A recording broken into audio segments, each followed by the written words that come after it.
तो हेलो दोस्तों, जैसे कि आपको मालूम है कि आज हम लोग का तीसरा क्लास है जो अफसाना फ़रार है। अफसाना फ़रार से पहले अफसाना फ़रार की जो मुसन्निफ़ है सैयद मोहम्मद मोहसिन के बारे में हम लोग देखते हैं। सैयद मोहम्मद मोहसिन की अगर बात की जाती है तो हमें उन पॉइंट्स को देखने की ज़रूरत है जो एग्ज़ाम में पूछे जाते हैं और एग्ज़ाम में पूछे गए हैं। तो सबसे पहले हम सैयद मोहम्मद मोहसिन के बारे में अगर देखते हैं तो सैयद मोहम्मद मोहसिन की पैदाइश की बात की जाती है तो सैयद मोहम्मद मोहसिन की जो पैदाइश हुई है वो 10 जुलाई 1910 ईस्वी को पटना में हुआ है। सैयद मोहम्मद मोहसिन के वालिद का नाम, कभी एग्ज़ाम में पूछते हैं कि सैयद मोहम्मद मोहसिन के वालिद का नाम क्या है, कई ऑप्शन दिया हुआ रहता है जिसमें उसमें उसके वालिद का भी नाम दिया हुआ रहता है। जो बच्चा अगर इस तरह से पढ़े हैं तो वो आसानी के साथ उस सवाल का हल कर लेंगे, अगर जो नहीं पढ़ा है तो उसको ऑप्शन ढूंढने में समय लग जाएगा। इसलिए हम समय को बर्बाद किए बगैर खास पॉइंट जो एग्ज़ामिनर पूछते हैं उस पर हम फोकस करते हैं। तो सबसे पहले अगर उनके वालिद का नाम की बात की जाती है, उसके वालिद का नाम सैयद मोहम्मद रशीद था। वहीं नसाब में जो शामिल हमारा नसाब में जो शामिल अफसाना फ़रार है उसका अगर मुसन्निफ़ की बात की जाती है तो सैयद मोहम्मद मोहसिन है। सैयद मोहम्मद मोहसिन का इंतकाल, कभी पूछता है कि सैयद मोहम्मद मोहसिन का इंतकाल कब हुआ, कभी पूछता है कि सैयद मोहम्मद मोहसिन का इंतकाल कहाँ हुआ।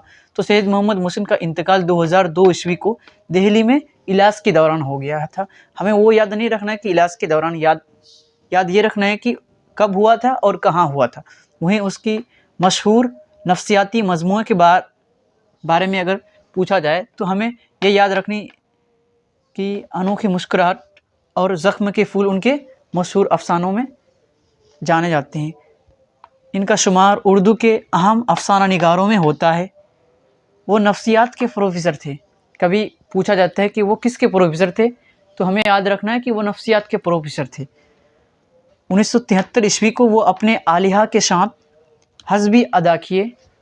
उसके बाद फिर हम अफसाना जो फ़रार हैं उसके कुछ पॉइंट्स देखते हैं, फिर उसके बाद मुख्तसरीन सवालात को देखेंगे।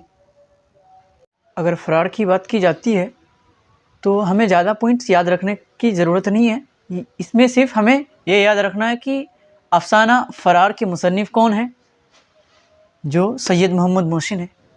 और ये हमेशा याद रखना है कि किसी भी अफसाने का जो मरकज़ी किरदार है, एग्ज़ाम में कभी कभी पूछ लिया जाता है कि फ़लाना अफसाने का मरकज़ी किरदार कौन था।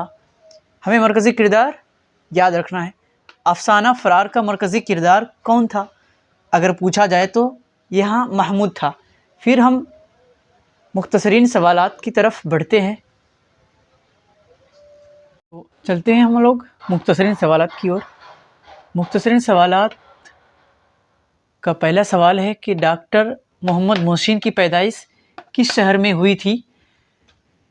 तो हमने पढ़ा कि सैयद मोहम्मद मोहसिन की पैदाइश जो हुई थी वो पटना शहर में हुई थी, जो कि आंसर हो जाएगा पटना।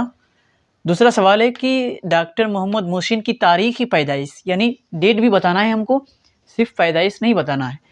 तो हमें मालूम है कि उसकी पैदाइश 10 जुलाई 1910 ईस्वी को पटना में हुई थी। वहीं ज़ेर नसाब अफसानों में डॉक्टर मोहम्मद मोहसिन का कौन सा अफसाना शामिल है। तो आपने पढ़ा कि अफसाना फ़रार जो हमारे नसाब, ज़ेर नसाब यानी हमारे जो बुक में अफसाना है वो अफसाना फ़रार है। डॉक्टर मोहम्मद मोहसिन के वालिद का नाम बताएं। तो उनके वालिद का नाम था सैयद मोहम्मद रशीद था। वहीं पांचवा सवाल है कि डॉक्टर मोहम्मद मोहसिन किस मौजू पर महारत रखते थे, यानी डॉक्टर मोहम्मद मोहसिन नफ्सियाती मौजू पर महारत रखते थे। इसके अलावे फिर हम लोग अगली वीडियो में चर्चा करेंगे।